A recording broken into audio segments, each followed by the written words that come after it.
मसीह की प्रभु आपको बहुतायत से आशीष दे। आइए हम परमेश्वर के वचन में चलते हैं। दूसरा राजा उसका 8 अध्याय और उसके 10 पद में यहाँ पर प्रियो इस प्रकार से लिखा है। एलिशा ने उससे कहा, जाकर कह तू निश्चय बच सकता है। तो भी यहोवा ने मुझ पर प्रकट किया है कि वह निस्संदेह मर जाएगा।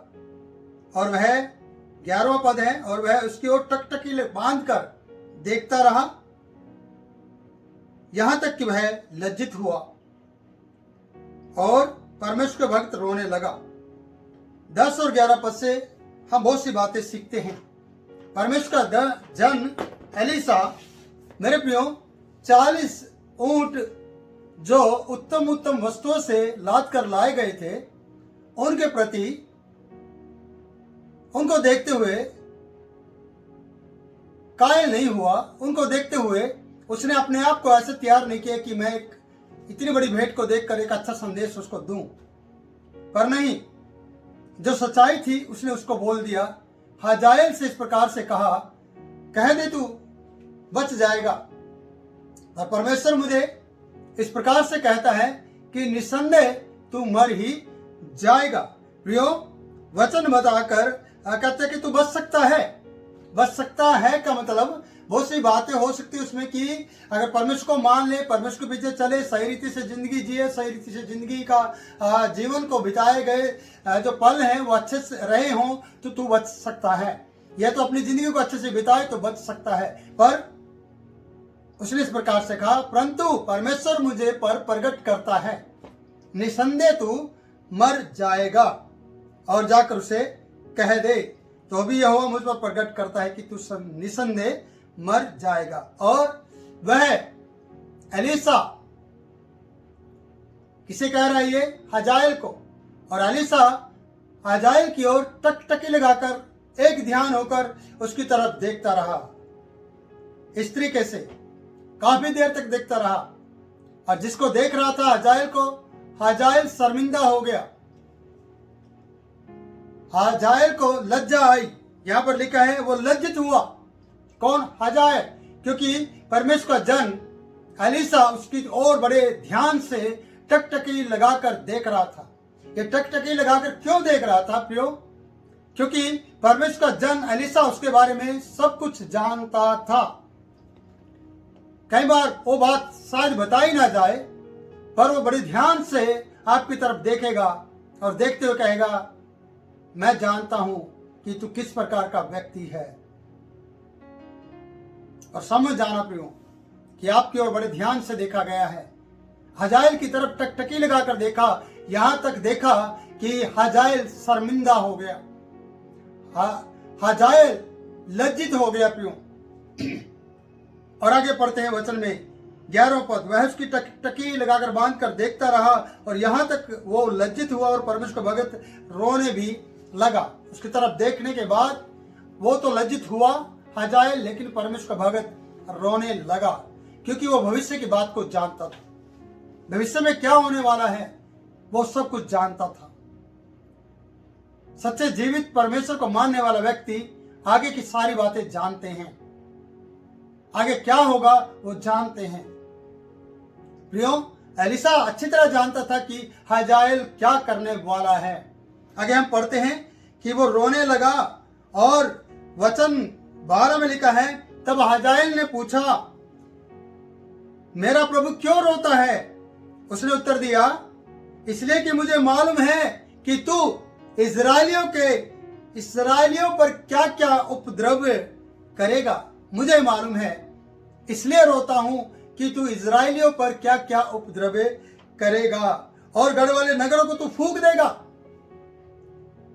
जो तेरे राजा बेन्हदद ने नहीं किया वो तू करेगा, और तू उनके गढ़ वाले नगरों को फूंक देगा और उनके जवानों को तू तलवार से मरवा देगा। ये घात करेगा, उनके बाल बच्चों को तू पटक देगा और उनकी गर्भवती स्त्रियों को तू चीर डालेगा। बड़े दुख की बात है। उसकी तरफ वो टकटकी लगाकर देख रहा था और बाद में वो रोने भी लगा और रोने का कारण ये था कि ये व्यक्ति इज़राइल के साथ क्या क्या करेगा। मेरे प्रियो, आज हम दुनिया में बहुत सी बातों के लिए खो रहे हैं, लेकिन हमारे भविष्य की बात को परमेश्वर और परमेश्वर के लोग जानते हैं, जो रात दिन प्रार्थना कर रहे हैं, जो मोह माया और सारी बातों से दूर होकर परमेश्वर को धन्यवाद दे रहे हैं। इसलिए ऐसे क्रूर राजा से बचने का एक ही उपाय है प्रियो, परमेश्वर के साथ रहकर उससे सामर्थ को पाना। अगर दुख भी आए, अगर क्लेश भी आए, अगर कष्ट भी आए, अगर दर्द भी हो, तो परमेश्वर हमें उसको सहन करने की सामर्थ्य दे। इसलिए प्रियो, आप लोगों को सोचना है कि हम परमेश्वर में कैसे आगे बढ़ सकते हैं। हाजाएल की भविष्य की बातों को परमेश्वर ने बता दिया, परमेश्वर के दास ने बता दिया। बेन्हदद राजा को वो बचेगा या मरेगा उसके बारे में बता दिया। और यहाँ पर लिखा है, वचन बता रहा है प्रियो कि ये जो हाजाएल आने वाले दिनों में करेगा उसके बारे में बता दिया। और हाजाएल 13 पद में बताता है कि हाजाएल ने कहा, तेरा दास जो कुत्ते सरीका है वह क्या है कि ऐसा बड़ा काम करे। एलीशा ने कहा, यहोवा ने मुझ पर यह प्रकट किया है कि तू आराम का राजा हो जाएगा। अब राजा हो जाएगा, ये खुशी की बात है। उसे लगा, वाह, अब राजा होना है। और क्या करेगा तू, वो सब उसके कारनामे, उसके कार्य सारे परमेश्वर के दास ने बता दिए हैं। उसने कहा, कुत्ता, तेरा दास कुत्ता सरीका है, वो क्या करेगा। प्रियो, ये बड़ी दुख की बात है। इसने अपने आप को कुत्ता कहा। जानते हैं, कुत्ता भी वफादार होता है, पर इसके अंदर कोई भी वफादारी नहीं है, ना परमेश्वर के प्रति, ना इसके राजा के प्रति, जिसका ये संदेश लेकर आया है, जिसे समाचार देगा, और वहां जाकर ये झूठ बोलता है। ये बड़ी दुख की बात है। आप सुनते क्या हैं और बोलते क्या हैं। आपके पास संदेश कौन सा है और कौन सा संदेश आप देते हैं। आप चर्च में आते और चर्च की बातें सुनते हैं, और जो चर्च नहीं आते उनको जाकर बताते हैं दूसरे तरीके से। आपके पास संदेश नहीं है, और संदेश है तो आप उसको बताएंगे नहीं, आप उल्टा संदेश बता देंगे दूसरे को जाकर। हाजाएल क्या बोलता है, यहाँ पर लिखा है प्रियो कि एलीशा ने कहा, यहोवा ने मुझ पर प्रकट किया कि तू आराम का राजा हो जाएगा। तब वह एलीशा से विदा होकर अपने स्वामी के पास गया, और उसने उससे पूछा, एलीशा ने तुझसे क्या कहा। उसने उत्तर दिया, उसने मुझसे कहा कि बेन्हदद निसंदेह बचेगा। देखिए, झूठ बोला कि वो निसंदेह बचेगा। उसने कहा वो निसंदेह मर जाएगा।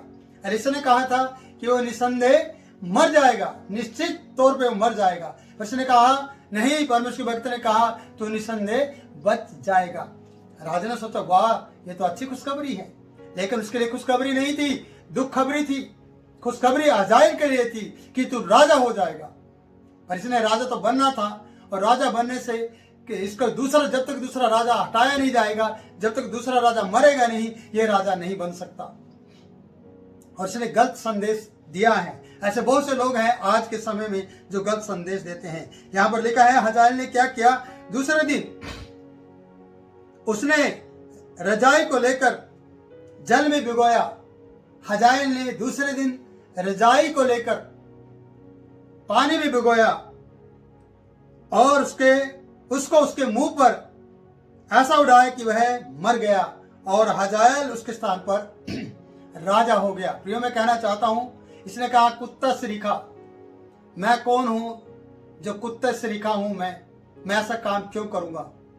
पर इसने कुत्ते से भी बढ़कर, आज आप कुत्ते पालते हैं, डॉगी आपके घर में होते हैं, उनका अलग अलग नाम रखा जाता है। किसी का पीटर रखते हैं, किसी का कुछ रखते हैं, किसी का कुछ रखते हैं, किसी का मोती, डफी, एरा वगैरह बहुत से नाम होते हैं। जॉन भी नाम रखते हैं, जो मसीह लोगों के नाम होते हैं। प्रियो, उनको आप इतना आदर देते हैं, वो आपके लिए वफादार होता है, वो आपके इशारों पर बात करता है, आपके इशारों पर चलता है, आपके इशारों पर खाता है। पर आज इस हाजाएल ने उस राजा को धोखा दे दिया, उस राजा को मार दिया, उस राजा के मुंह पर रजाई ढांक दी जल से गिल्ली करके, ताकि उसकी आवाज बाहर ना आए।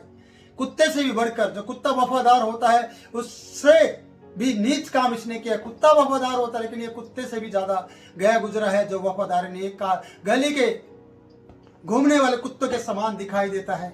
इसने अपनी रिस्पॉन्सिबिलिटी नहीं निभाई, उसको और नहीं जीने दिया, बल्कि राजा बनने के लिए उसके मुंह पर अर्जाई रखकर उसे मार दिया, उसकी हत्या कर दी, उसे उसके दम निकाल दिए, यह उसका गला दबा दिया। जो मैं कहना चाहता हूं कि अपने मतलब के लिए कोई भी ऐसे नीच हरकत करे तो परमेश्वर से देखता है। इसलिए परमेश्वर का दास इसकी ओर टकटकी लगाकर देख रहा था कि ये जाते ही क्या करेगा, और इसे बता दिया गया कि तू राजा हो जाएगा उसके स्थान पर। वो मर जाएगा, निश्चय मर जाएगा, लेकिन राजा एलिशा ने ये नहीं कहा कि तू उसे मार देगा, क्योंकि जब इसने सुना कि तू निश्चय राजा हो जाएगा, अरे मैं राजा हो जाऊंगा, तो इसने सबसे पहले काम वही किया और झूठा संदेश दिया कि तू बचेगा, और अगले ही दिन जाकर रजाई को भिगोया और उसके मुंह पर डांप दिया और उसे मार दिया, और उसके स्थान पर आप राजा हो गया। और उसके कारनामे यहाँ पर लिखे हैं कि तू इजराइल की स्त्रियों को चीर डालेगा, उनके बच्चों को पटक देगा, उनके गढ़ों को तू हटा देगा, घिनौनी हरकत करेगा, तो परमेश्वर के रास्ते पर सही नहीं चलेगा। जबकि एलिया के द्वारा इसका अभिषेक किया गया था आराम के राजा की जगह पर, इसका आराम के राजा बनने के लिए। पर राजा तो बनता जरूर, अभिषेक इसके साथ चलता जरूर, लेकिन जल्दबाजी में इसने अभिषेक को अपने जीवन से अलग कर दिया, अभिषेक का इंतजार नहीं किया। बहुत से लोग अभिषेक का इंतजार नहीं करते, बहुत से लोग राजा बनने के लिए, अपना पद बड़ा करने के लिए, बहुत सी बातें लीडर बनने के लिए जल्दी में वो कार्य कर जाते हैं जो उन्हें नहीं करना चाहिए। समय आने पर परमेश्वर आपको लीडर भी बनाएगा, पर आप समय से पहले किसी की हत्या ना करें।